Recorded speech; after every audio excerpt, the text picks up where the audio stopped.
Ndërka që nga këtu do të kalojmë në pjesën e panelit për të parë për ditën e sotme, ku do të diskutojmë për zhvillimet politike, gjithësisht për seancën konstituive, e cila do të mbahet sot në orën 17, e planifikuar të mbahet sot në orën 12, megjithatë u shtyje për shkak edhe të seancës në Hag, ku po gjykohen ish-krerët në Hag. Ndërka që sot pritet që të konstituohet kuvendi dhe siç u tha, edhe çështja e cila pritet që ndoshta edhe deri diku ta zvarriste këtë proces, pra votimi i nënkryetarëve, veçanërisht i nënkryetarit nga radhët e komunitetit serb, duket sikur nuk do të shkaktoj edhe shumë problem, sepse duket se është vendosur që të njëjtit të votohen në pako. Gjithsesi, gjitha këto do t'i sqarojmë dhe do i diskutojmë tani në minutat në vazhdim. Në studio kam profesorin Basri Muja. Profesor, mirë se erdhe. Mirë se u gjeta, faleminderit për ftesën. Me ne po ashtu në studio është edhe analisti Artan Alia. Alia, përshëndetje. Përshëndetje. Ndërkaq vetëm pas pak në lidhje të drejtë për drejtë na bashkohet edhe profesori Mazlum Baraliu. Do nis me ju, profesor. Çfarë pritet sot nga seanca dhe si e pe realisht edhe informacionet se gjithçka do të sa i përket nënkryetarëve do të votohet në pako? Po, fatmirësisht duket që pas një viti zvarritje të pakuptim të më në fund konstituimi i kuvendit dhe pritet që edhe formimi i qeverisë do të marrin rrugën normale që ishte ishtë me marë që prej zgjedhjeve të kalume. Mirë që partit u dakorduan, sado që unë kam qenë kundër interferimit të gjykatës kushtetuese në votën e lirë të deputetëve, mirë po duket që lëvizjave të vendosje për arsye më të larta ju bashkue iniciativës, nëse më të them kështu, për votimin në pakot të nënkryetarëve të kuvendit. Sado që pozita e nënkryetarit nuk është një pozitë e rëndësishme, megjithatë mendoj që janë disa parime bazike të cilat ish desh të ndiqen. Sot shpresojmë që do të kemi një kuvend të konstituar pa probleme, sepse rezultatet e zgjedhjeve vendore kanë prodhuar shumica stabile dhe mendoj që ditën e sotme ashtu s'pako është paralajmëruar edhe prej duket ke zoti Konjufca, që do të kemi, sigurisht që do të kemi edhe formimin e qeverisë dhe më në fund të ta marrin ata që i kemi zgjedhur për të punuar në emrin tonë, atyre që ne ja u kemi dërguar vullnetin tonë politik, do të merren me atë për cilin edhe ne i kemi zgjedhur. Alia, si pot gjitha zhvillimet dhe të ndalemi specifikisht tek votimi për cilin paralajmëroi kryetari në detyrë i kuvendit, zotri Basha, se do të zhvillohet në pako, me qenë se pikrisht të njëjtit kishin kërkuar që herën e kaluar që të ndahej. Pse në perceptimin tuaj ndodhi të ndryshim? Pikrisht ndarja ka ndodhur vitin e kaluar për arsye që të bllokohet lista serbe, që të mos ketë asnjë pozicion pa marrë parasysh qoftë administrativ ose udhëheqës.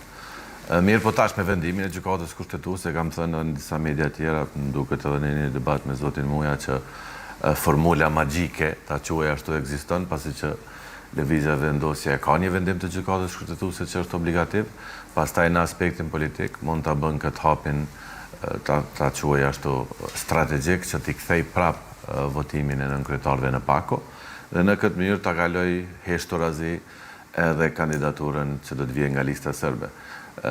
Kam qenë përkras qysh në vitin e kaluar kur është zgjedhur zoti Nenad Rashić për atë pozitë, mirë po pa marrë parasysh pendimeve tona rreth vendimit të gjykatës kushtetuese, ajo është diçka që vlen dhe është diçka që nuk mund të tjetërsohet.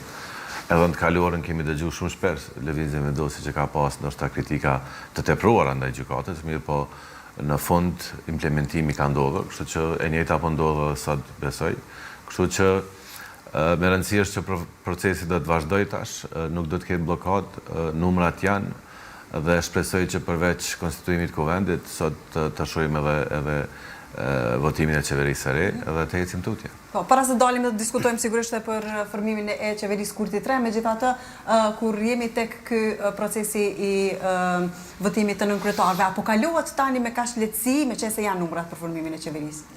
Jo detyrimisht vetëm numrat, thash është një vendim i gjykatës kushtetuese, se mendoj që po mos të kishim vendimin e gjykatës kushtetuese, pra do të shkonim. Po, herët ka pasur vendimet e gjykatës kushtetuese, jo, për pozitën e nënkryetarit kanë respektuar. Jo, nuk di që ka ndonjë vendim gjykatës që nuk është respektuar. Po, ka pasur kur ka dhënë një afat për 30 ditë që të konstituohet kuvendi, ai afat është të kaluar. Jo, s'është të kaluar asnjëherë. Është stopuar afati të rrjedh, pastaj kanë kaluar 30 ditë dhe ashtu siç ka thënë gjykata? Jo, mas vendimit jo, para vendimit ka qenë ajo. Mas vendimit nuk ka pas më ta themi shtyrje më shumë se 30 orë, ka pas pauzë që ka vendosur vetë gjykata kushtetuese në atë kohë. Kështu që unë nuk di që ka ndonjë vendim të gjykatës kushtetuese që shkel. Ajo që vlen tashti është që kemi një vendim të gjykatës kushtetuese për pozitën e nënkryetarit që i takon komunitetit serb dhe ai duhet implementu. Para këtij vendimi ka pas interpretime politike se çka do të thotë zgjedhja e nënkryetarit nga Dhe tani është mjaftueshëm i qartë? Absolutisht, tash është shumë i qartë dhe s'ka ekvivoke dhe do të implementohet. Profesor, konsideron se ka qenë gjykata kushtetuese ndoshta me këto akt vendimet e fundit që i ka lëshuar pikërisht për të njëjtën çështje deri diku pak kundërthënëse? Ka qenë shumë konfuze gjykata kushtetuese dhe ne jemi mësuar me aktgjykimet e saj. I ka deri më tash i kemi diku 4 aktgjykime për çështjen e konstituimit të kuvendit dhe nuk është që ka sqaruar shumë, ka qenë konfuz, ka posaçërisht sa i përket këtyre 2 aktgjykimeve të fundit, derisa para 3-4 muajve, sado që kanë qenë gjykatësit e njëjtë, dallon prej aktgjykimit të fundit, edhe për shkak të asaj përsëritjes prej 3 herëve për secilin deputet, po nuk është e re, jemi mësuar me këtë gjykatë kushtetuese, unë ende nuk mendoj që është i qartë ai vendim, sepse gjykata kushtetuese mendoj që pse lëvizja vetë vendosje ka lëshuar pa tash është sepse janë afate të shkurta, është çështja e buxhetit, është çështja e marrëveshjeve ndërkombëtare, më duket me 13 shkurt do të skadon afati për ratifikimin e marrëveshjes me Bankën Botërore dhe kanë bërë në farë mënyrë këtë kompromisi që nuk është kompromis i mirë, është një presedant i keq mendoj unë sepse që ka bërë gjykata kushtetuese është ka vendosë në farë mënyrë diktat mbi vullnetin politik të deputetëve dhe kjo në një demokraci kushtetuese nuk duhet më ndodhë. Kjo duket që po ndodh në Kosovë që nuk është shenjë mirë, por se demokracia jonë është e re dhe shpresoj shumë që në një të ardhme tafër kur do të kemi edhe ndryshim të formacionit brenda gjykatës kushtetuese, do të shtohet gjykatës kushtetuese një pyetje thjesht se a prevalojnë e drejta e përfaqësimit të komunitetit serb të drejtën e mandatit lirit të deputetit. Dhe nëse gjykata kushtetuese mundet më përgjigj në këtë pyetje, mendoj atëherë do të hapen rrugët dhe aktgjykimi i saj do të jetë më i qartë. Tani shohim se na është bashkuar edhe profesori universitar Zotri Mazdum Paraliu. Profesor, përshëndetje. Po flasim kësaj radhe për konstituimin e kuvendit, rëndëm kemi diskutuar edhe herë të tjera, por kemi qenë më skeptik lidhur me ato se çfarë priteshin të ndodheshin në seancat cilat i kemi diskutuar bashkë. Kjo seancë po pritet që të fillojë në ora 17 dhe gjasa për konstituar kuvendit duken se janë dukshëm më të mëdha, meqense dje edhe zotri Basha, kryetari në detyrë i kuvendit Kosovës, theksoi se votimi i nënkryetarëve do të bëhet në pako, sepse gjitha dilemat ishte në rast se nuk do të bëhej në pako, a do kishte problem kur të vijë radha tek nënkryetari i cili përfaqësohet nga lista serbe. Si e pat këtë?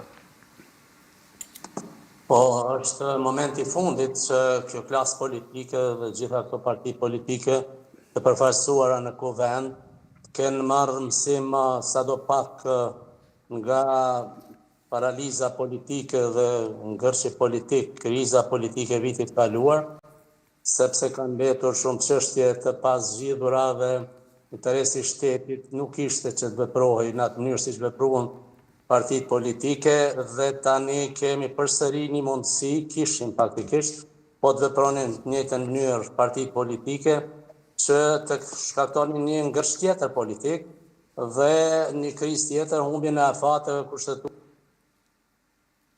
Prandaj kanë zbatuar si duket një praktikë që ishte praktike mirë e kuvendit vitet të tëra që në pako, pa marrë parasysh se nuk ishte parë me kushtetut, që në pako të votoheshin nënkryetaret, si mos nënkryetaret, po dhe kryetari mundësisht i Kuvendit Kosovës. Dhe prandaj kjo praktikë mirë e kaluar është mirë që është aplikuar tani pa marrë parasysh ato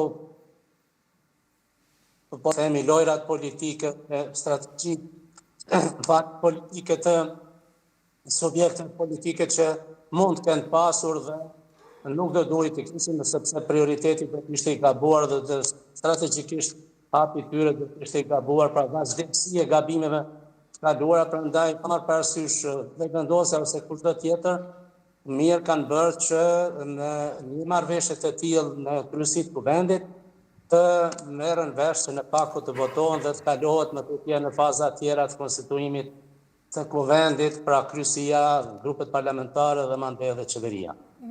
Profesor, çfarë pritet të ndodhë sot? A ka gjasa që edhe qeveria të formohet po në këtë seancë? Patjetër, jo them që duhet të ketë gjasa, po duhet të ketë angazhimit të gjithëve për ta bërë këtë hap për arsye se siç e thash më parë dhe është e ditur nga të gjithë që jemi në cajtnote kohore, jemi vonuar shumë, jemi në mungesë të buxhetit, pra kemi po ashtu vështirësi në aspektin e afateve për shfrytëzimin e buxhetit, prandaj duhet të themelohet Kuvendi dhe pastaj qeveria të formohet dhe të miratohet ligji për buxhetin, marrëveshjet ndërkombëtare dhe pastaj të hyhet më njëherë fazë pa vonuar, fazës afateve të zgjedhjes presidentit apo presidentes së vendit. Alia, duket se sot nuk do të ketë asnjë pengesë në zhvillimin siç duhet e një seance konstitutive. Po, sa për procedurë, në këtë seancë nuk mund të zgjidhet qeveria. Seancë ceremoniale për zgjedhjen e kryesisë së Kuvendit dhe kryetarit dhe aty përfundon. Pastaj duhet kryesia e re me kryetarin e ri ta thret një seancë të re. Shpresojmë që ajo do të ndodhë sot. Shpresojmë që ajo do të ndodhë sot. Mendoj që në farë forme qeveria ka qenë në detyrë, në farë forme ka kryer dhe para përgatitjen e buxhetit, e dim që një draft i buxhetit ka qenë i gatshëm qysh në dhjetor, kështu që një punë e madhe është kryer.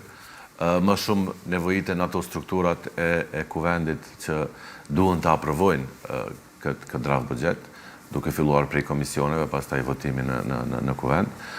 Unë mendoj që nuk ka asnjë pengesë që sot të kryhet tërë ky proces, do thotë pas konstituimit të Kuvendit të thirret një seancë tjetër punuese ku pastaj do të votojë edhe qeveria e re dhe shumë shpejt pas asaj mendoj që mund të caktohet edhe një seancë tjetër ku do të trajtohet edhe çështja e buxhetit, mirë po ekzistojnë ato marrëveshje ndërkombëtare që kanë afate kohore që janë shumë sensitive që duhet të kalojnë sa më shpejt. Kështu që mendoj që jemi në kohë, kemi më shumë se 2 javë në dispozicion brenda këtij muaji ku duhet të aprovohet buxheti dhe ka kohë mjaft, mund të shkojnë edhe në procedurë të përshpejtuar nëse ka nevojë. Kështu që nuk shon ndonjë pengesë i përket kësaj, pasi që edhe numrat janë. Më shumë do të kemi ndoshta eventualisht pengesë ose problematik kur vije koha e zgjedhjes së presidentit të ri. Te kjo çështje edhe do ndalemi më tej. Muja beson që gjithçka sot do të shkojë në rregull në mënyrë që të formohet paktët konstituohet Kuvendi, më pas të formohet qeveria, me qenë se e kam theksuar edhe disa herë në televizës vetë vendosje se sa më urgjencë kanë që të votojnë buxhetin dhe disa marrëveshje të tjera. Edhe unë pres që sot gjithçka do të rrjedhë sipas parashikimeve, besoj shumë që nuk do të ketë asnjë problem edhe për konstituimin e Kuvendit, po edhe për formimin e qeverisë, ato çështjet procedurale mendoj që i kanë të menduara dhe mendoj që do t'i përcjellin pas një problem. Ne s'kemi shumë kohë, sigurisht ligji për buxhetin, marrëveshjet ndërkombëtare, pastaj shpejt do të vjen në renditës edhe zgjedhja e presidentit, kështu që këti informacioni nuk i mbetet gjë tjetër veç se vërtet të dalë prej vetes dhe mos lejoj që asgjë të mbetet e pakryer për shkak të këtyre ngërçeve kohore të cilat fatkeqësisht janë shkaktuar prej ngërçeve të vjeçare, do të shihet se në çfarë mase do të munden më riparua dhe domet të shkaktuara prej kësaj status quo që e patëm për një vit e qartë. Pothuajse. Po, të kalojmë tani tek çështja e formimit të qeverisë. Profesor Baraliu, pret të ketë ndryshime nga lista që është prezantuar në 2025-ën? Do dojtë kishte varet prej atyre që e bëjnë qeverin dhe atyre që do të udhëheqin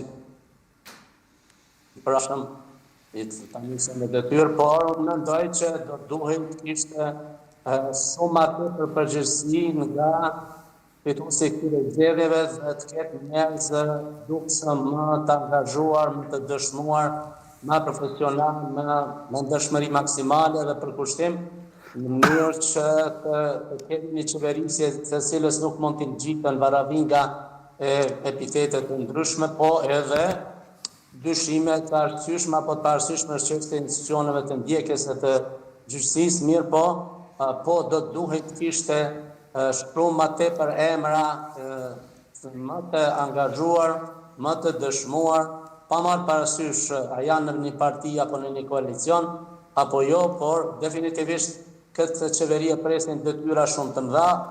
Mandatin e kaluar përkundër premtimeve fatkeqësisht nuk arrit që të dëshmohet se ka pasur një qeverisje me qeveritarë të cilët ka ndonë maksimumin e tyre me dallime që si pa dashur që të bëj generalizim, por po do duhet kishte emra shumë të përkushtuar dhe më të suksesshëm, potencialisht të suksesshëm kuptimin e përkushtimit dhe kapacitetit. A ka shumë prej tyre që nuk do duhet që edhe një herë të ishin në krye të një digasteri? Kur e thanë se këtë herë duhet të përzgjidhen me më shumë përgjegjësi? Shumë atë përpajtohen përësisht në pyetja juaj ka dhe përgjigjen, po mendoj se më tepër se gjysma pa dashur as gjykoj as paragjykoj, dhe as të ngërthej unë vetën aty në atë se kush ka në zgjedhë, sepse faktori mbase dhe themi eksponenca politike është më e rëndësishme, ndoshta por ajo nuk do duhet kishte. Cilësia, virtytet, meritat, pra meritokracia, dëshmimi në punë, në suksese dhe përkushtimi ndaj punës së ndershme për shtet dhe republikë dhe jo për parti politike dhe përfitimin e beneficionit. Alia, beson se duhet të ketë ndryshime në kabinetin i cili ishte propozuar në 2025, madje edhe Kurti së fundmi kishte paralajmëruar se do të ketë ndryshime në listë. Po, absolutisht mendoj që duhet të ketë ndryshime, edhe ishte lajm i mirë kur dëgjuam se zoti Kurti kishte paralajmëruar që do të ketë ndryshime. Unë sinqerisht mund të them që ndoshta kur janë prezentuar që të dy gabinetet, qoftë zotit Kurti, qoftë ai zotit Konjufca, mu ka duk që ndoshta e kanë ditë edhe ata paraprakisht që nuk do të votohet dhe vetëm kanë vendosur emra. Shpresoj që do të ketë emra të ri, shpresoj që disa emra të qeverisë së kaluar të mos përsëriten. Dim në çfarë niveli jemi si shtet, dim në çfarë niveli jemi si shoqëri, dim çfarë probleme të mëdha kemi, dim sa ka pas dështime qeveria e kaluar dhe ne duam të shpresojmë që lëvizja vendosje dhe zoti Kurti kanë marrë po ashtu mësime nga këto dështime. Kush ka bërë më spaku punë? Ndoshta, ose nuk ka bërë punë si që duhet kabinetin e tash kaluar. nëse hymë analizë se cilit minister e veç mund të zgjatë shumë debati, mirë po nëse ndërlidhemi për shembull me këtë rastin e fundit që është bë mjaft publikove të fundit që ka të bëjë me shkollat tona dhe me atë rastin e atyre nxënësve huligan kriminela që i kemi nëpër shkolla dhe atyre mësimdhënësve që ndoshta kanë mangësi edhe ata në mënyrën se si e menaxhojnë konfliktin ose gjëra tjera. Kjo është treguesi më i mirë që tregon që kemi emergjencë në arsim në këtë vend. Edhe qeveria e kaluar pothuajse asgjë nuk ka bërë në fushën e arsimit. Dhe kjo është, do të thotë, treguesi shumë i bazik që kemi pa edhe në media, kemi pa në portale gjithandej në media sociale. Jo, nuk është ky vetëm rasti i fundit, kemi pas shumë raste që ndodhin tilla nëpër shkolla. Nuk ka pas asnjë ndryshim, nuk ka pas asnjë masë që është ndërmarrë, qoftë nga qeveria, qoftë nga Ministri i Arsimit që të drejtohen këto probleme në sektorin e arsimit, kështu që e njëjta vlen edhe në sektorin e energjisë, e sektore tjera, mos tim radhë me radhë. Uja, konsideroni edhe ju që persona specifik ndoshta do duhet mos keni Baraliu pozitat. tha më tepër se gjysma. Po, çka konsideroni ju? Deri diku e përmendi edhe Alia për zonën Agafci dhe punën që ka bërë ajo në 4 vjeçarin e fundit, kush konsiderojnë tjetër që ndoshta nuk meriton të udhëheqë dikastare? Unë nuk do të zhallshu në emrat përveçëm, vetë se pres që vërtet do të ketë ndryshime me formacionet e atyre 2 qeverive në tentativë, nëse mund të them kështu, po edhe prej qeverisë Kurti 2, sepse si që thanë edhe parafaqet vërtet shumë dikasterë atje nuk e kanë pas performancën e mirë dhe si tilla nuk mendoj që ata do duhej që të jenë prap pjesë e qeverisë. Sa i përket emrave të cilët do të jenë ato, mendoj që Zoti Kurti e ka tani edhe për shkak të rezultatit plebiscitar që pat në fund vitit, e ka lirinë e botës me i thirrë njerëz më të mirë që i ka, njerëz më të besueshëm. Nuk mund të kushtohet nga partitë e koalicionit. Ai ka disa partnerë të koalicionit, po të cilët mendoj që janë goxha të disiplinuar dhe nuk mendoj që do të bëjnë problem në drejtim.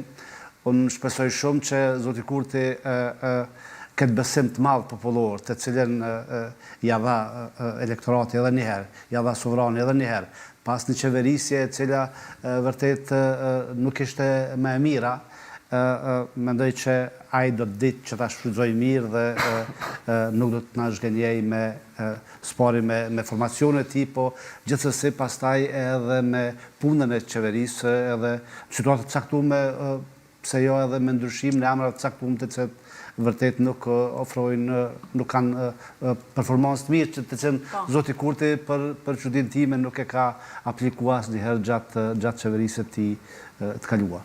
Pikërisht, nëse mundim, kjo është ajo që vlen edhe shumë rëndësi të thuhet, është që Zoti Kurti dhe Lëvizja e Vendosja janë në një pozitë të tillë që nuk kanë kushte nga partnerë tjerë ose nga partner koalicionesh. Në të kaluarën kemi pa kryeministra që kanë thënë që s'kan që i bën një ministri se e ka dërguar partia partner. Në këtë rast Zoti Kurti le që nuk varet nga ato formula të formimit të qeverisë, mirë po e ka të tërë fuqinë e tij edhe elektorale edhe me numrin e votave të marrë, do thotë nuk varet nga këta individ fare.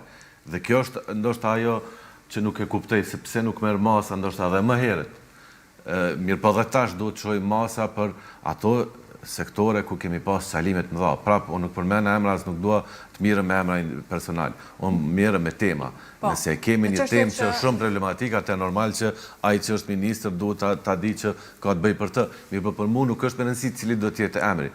Unë dua të shoh ndryshim dhe dua të shpresoj që mandati i parë i qeverisë. A ka persona brenda? Mandati i parë i qeverisë.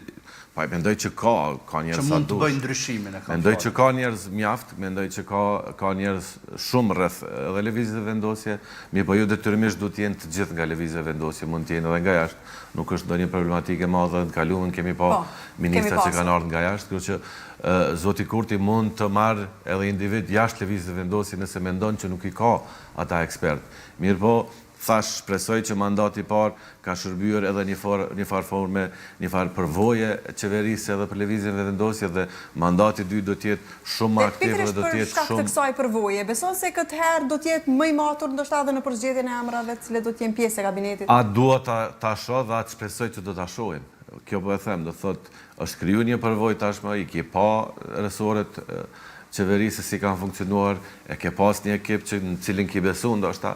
Një numër tyre ishte ripërsëritur në ato kabinetet që u prezentuan vitin e kaluar, një numër i tyre që është shumë e qartë kanë dështuar dhe prap ishin në atë listë. Kështu që kjo është ajo që unë nuk e kuptoj se si mund të përsëriten ndoshta disa emra në disa ministrit të cilat kanë qenë dështim total për 4 vjet. E qartë, dhe me qenë se në kryetarët edhe nga radhët e serbëve, por edhe nga komunitetet tjera do të votojnë në Pako, që i bie se dikush nga lista serbe do të jetë në kryetar, në anën tjetër Rashić me shumë gjasa do të jetë pjesë e kabinetit, apo jo? Nëse nuk na del në vendim, ne ja gjykim tjetër e gjykatës kushtetuese, sepse ata dinë me na befasuar, sipas asaj që shkruan në kushtetutë, nuk shon ndonjë problem që Rashićit tjetë minister jashëm qeverinë Kurti, po unë mendoj që situata më mirë kish me qenë nëse vërtet lista serbe është pjesë e qeverisë. Mendoj ata janë reprezentuesit e shumicës, sado që pakica serbe është e intimidume prej tyre, apo prej presionit nga Beogradi, prej presionit financiare tjera, por se fatkeqësisht e kemi një parti e cila është anti-shtet, nuk e një shtetin e Kosovës, nuk është e gatshme me bashkëpunue, ka qëndrime total përjashtuese për gjitha grupe tjera, kështu që Zotit Kurti nuk e mbetet gjë tjetër veç se me kërku partner tjerë, sepse një partneri tjerë i cili në fakt shtetë dhe vetën e konsideron Serbin, president dhe vetën e konsideron Vučićin dhe jo Vjosa Osmanin, mendoj që është vështirë të inkorporohet në një qeveri në mënyrë të mirëfillt. Ne kemi pas raste kur ata kanë qenë pjesë e qeverive, kanë qenë bile pjesë edhe koalicioneve qeverise, po e dim se kanë funksionuar. Ta është do kohë tjera dhe mendoj shumë, shpresoj shumë që Zoti Kurti do të arrijë që ta ketë në qeverinë e vet Zotin Rashić dhe bashkëpunohet, kërkohen partner nga pjesëtarët e pakicës serbe,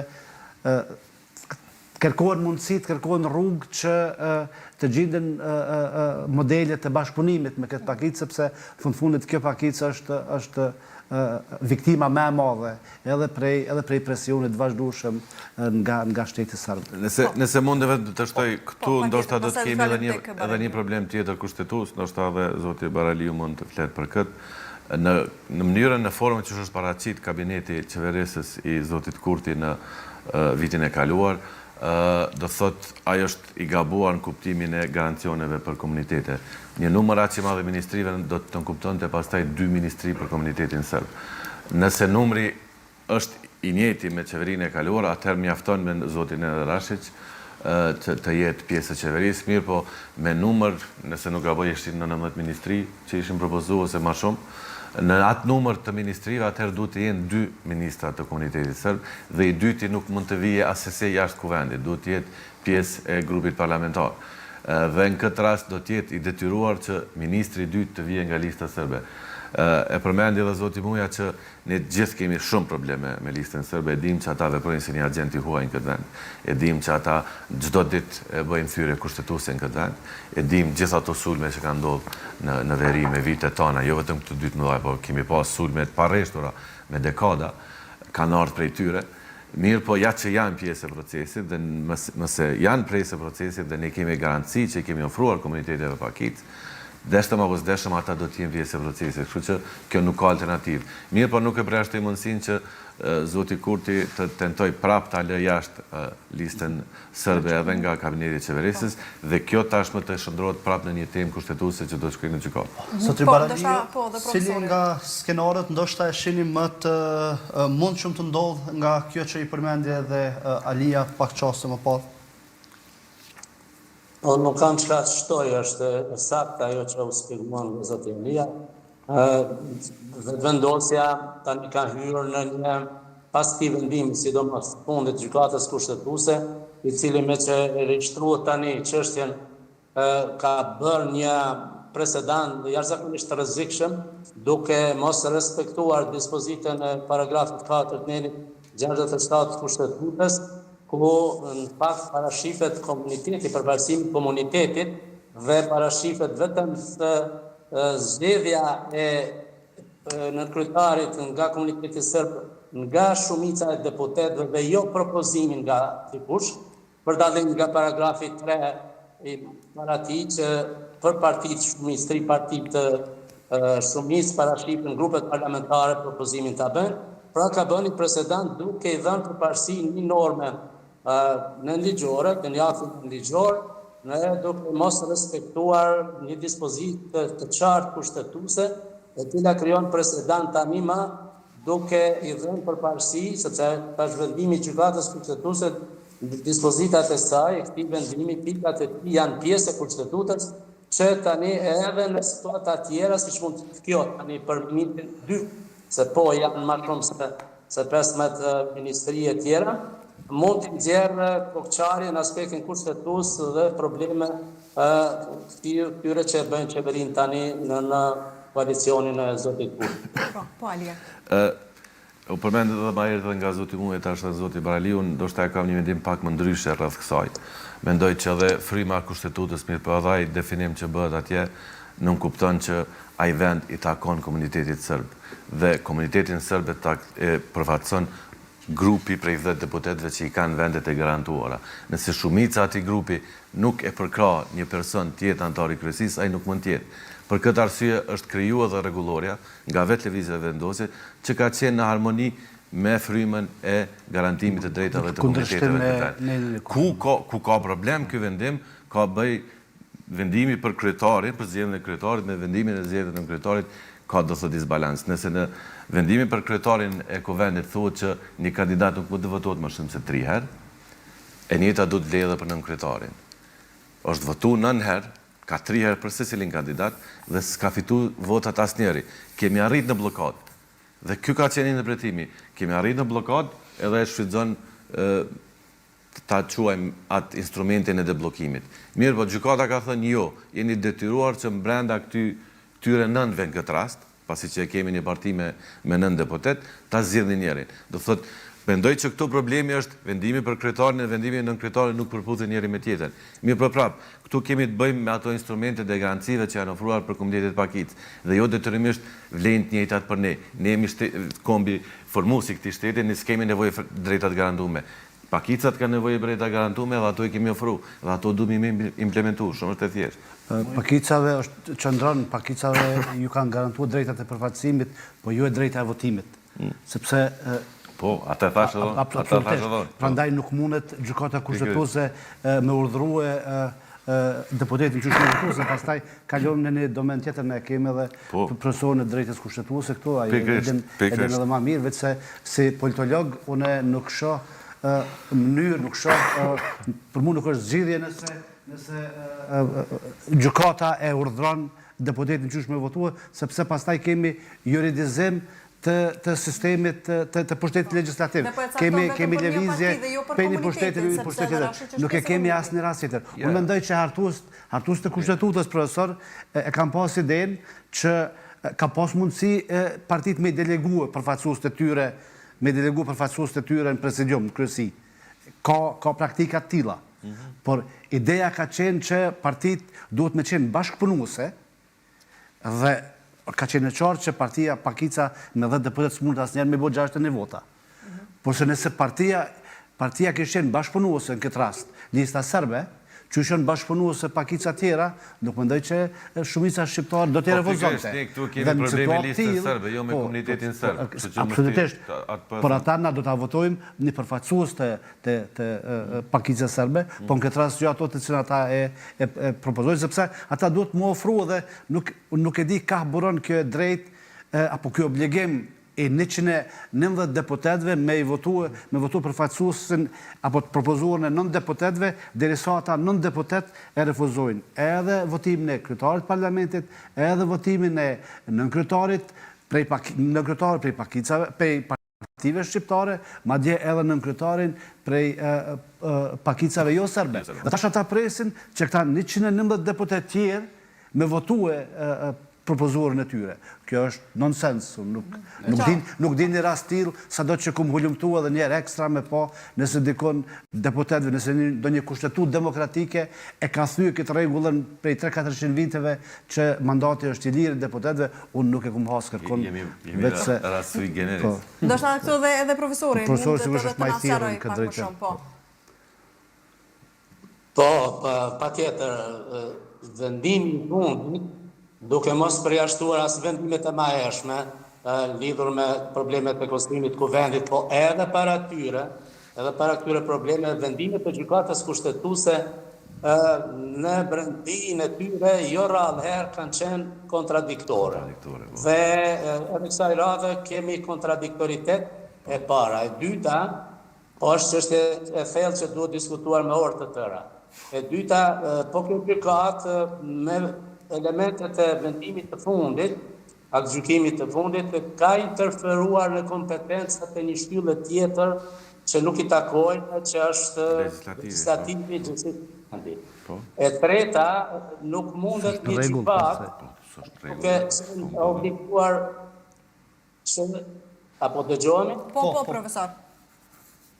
Që të interpretoj kushtetutën, kushtetutshmërinë dhe ligjshmërinë të merret me një dispozitë që është një akt nënligjor e cila ta kemi parasysh që është futur nga me shpejtësi është trajtuar rregullorja pas 10 vitesh, nuk është ndryshuar, mandej shpejt e shpejt kanë miratuar gjitha partitë politike, sikurse edhe ligjin për zgjedhje, dhe e ka futur sa sërbe me papir, e këta tanët duke qenë kanë pranuar një dispozitë të tillë e cila është kundërshtim me nenin që përmenda më sipër të Kushtetutës. Prandaj ka shumë çka për të vepruar dhe që do të shkaktojnë probleme pikërisht interpretimet në vendimet e gjykatës kushtetuese, por mbetet që thjesht të ketë një radhë parë të jetë kështu të themi pragmatike, po edhe në kritikën në kontrolin e Kushtetutës. Mosisht. E qartë. Do ndalim të diskutojmë, qenë se kemi edhe pak minuta në dispozicion, për një çështje të rëndësishme që na pret dhe po shihet faktikisht si test për stabilitetin e vendit, është çështja e presidentit. Kurti për konstituim edhe për qeveri nuk i duhet ndihma asnjërs prej partive politike, mirë po gjërat ndryshojnë kur vije çështja tek zgjedhja e presidentit ose presidentës së vendit. Pam 2 takime të fundit të Vjosa Osmanit me liderët e Lidhjes Demokratike të Kosovës dhe Aleancës për Ardhmërinë e Kosovës, ku u tha se u diskutua për bordin e paqes. Ndër të tjera, në perceptimin tuaj dhe në gjykimin tuaj mund të ketë marrë ndoshta zotëria Alia ndonjë dritë jeshile Osmani për pozicionin e saj dhe dëshirën e saj për të pas edhe një mandat tjetër, meqense se ishte shprehur e gatshme për të marrë edhe një mandat tjetër si president e vendit. Shiko, tash këtu jemi në mes të asaj që duhet t'ja qëllojmë nëse po ndodh diçka ose jo. Zakonisht nuk kam dëshirë shumë bisedoj me thashë thëme.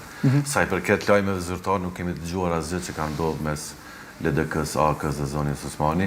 Ajo që është jo zyrtare që kam dëgjuar unë, besoj kanë dëgjuar edhe tjerët, është që zonja Osmani ka pas biseda dhe me deputet e Lidhjes Demokratike të Kosovës. Biles thuhet në disa çarçe që zonja Osmani dhe i ka ndihmuar zotit Abigjiku që ta krye kuvendin e partisë në mënyrë që të jetë i suksesshëm të mbajë atë pozitë dhe në një farë formë është bën një farë marrëveshje që unë të ndihmoj ty, ti do të më ndihmosh mua.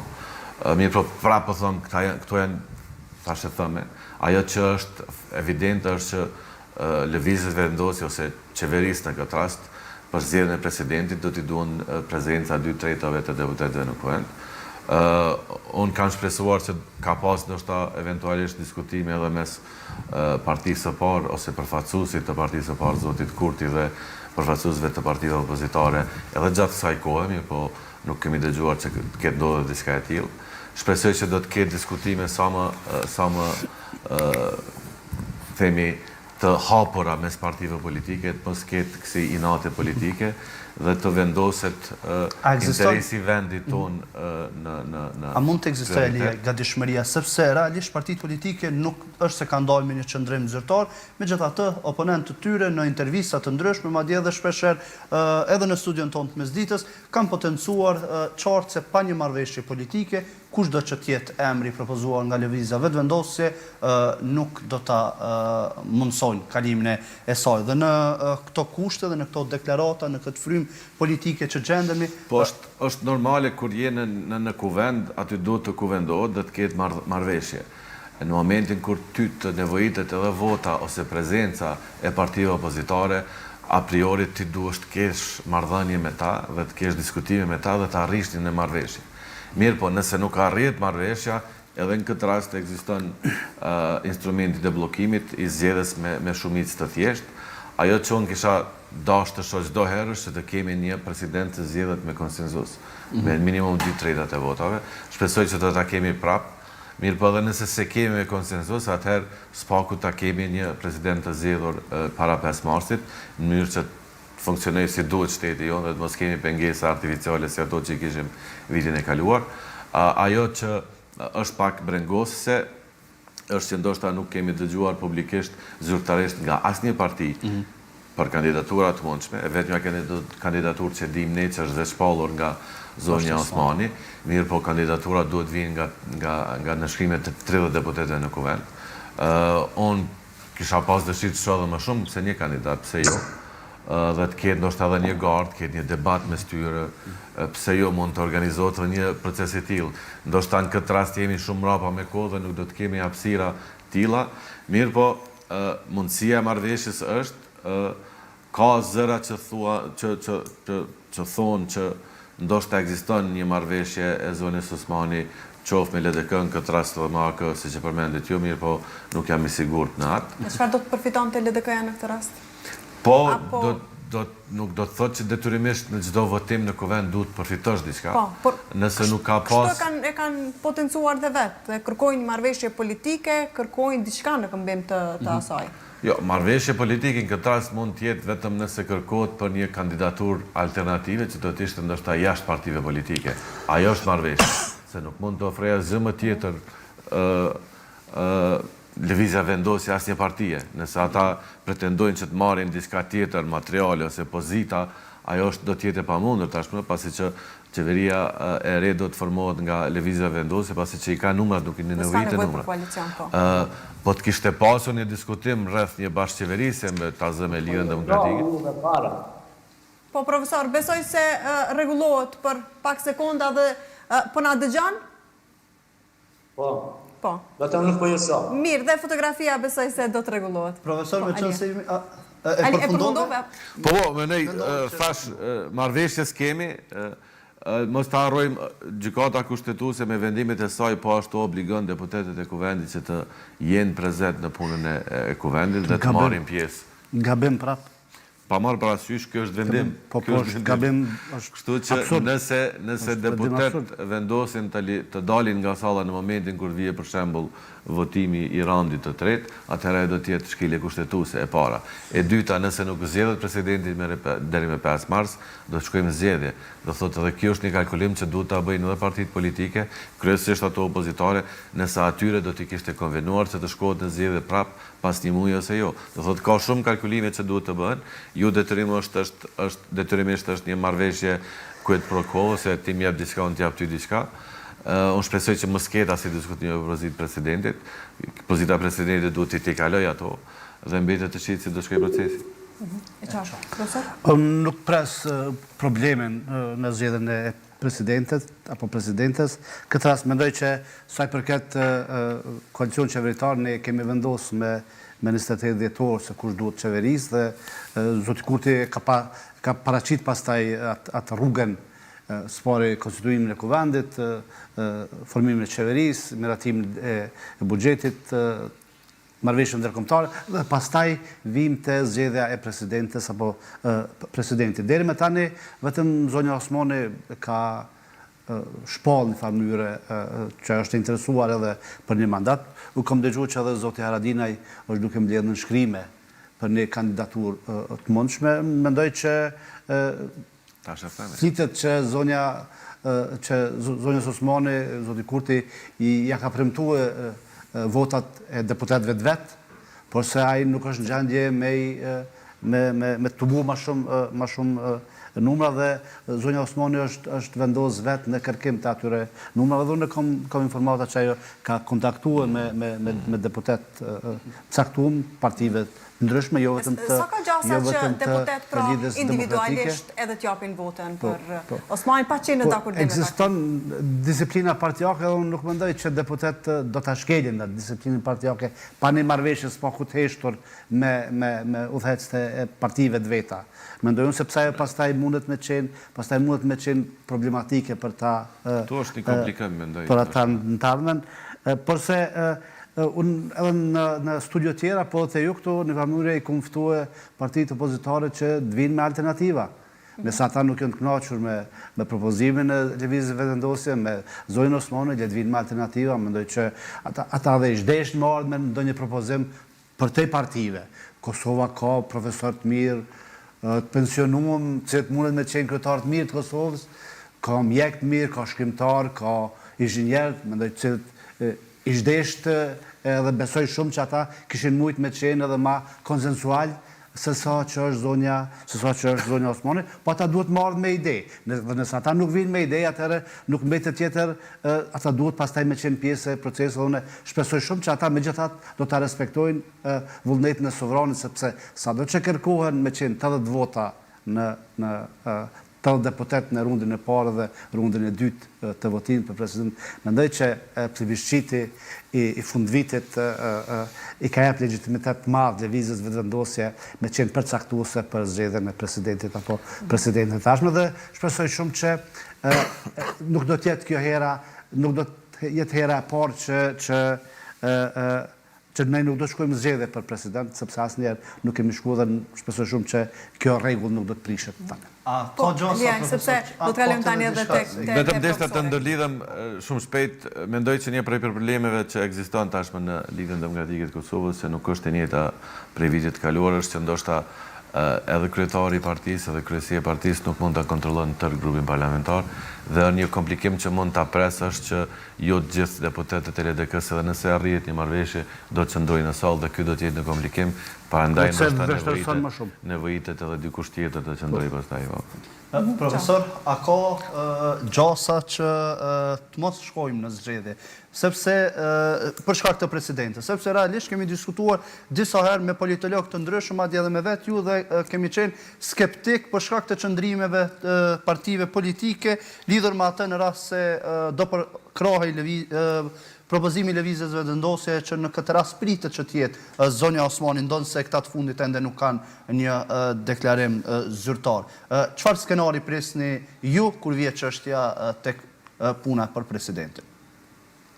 Unë mendoj që është bërë tepër shumë për të mësuar leksionin të gjitha partitë politike pa dallim, veçanërisht ato të opozitës, se nuk do duhet të bënin gabimet që kanë bërë vitin e kaluar.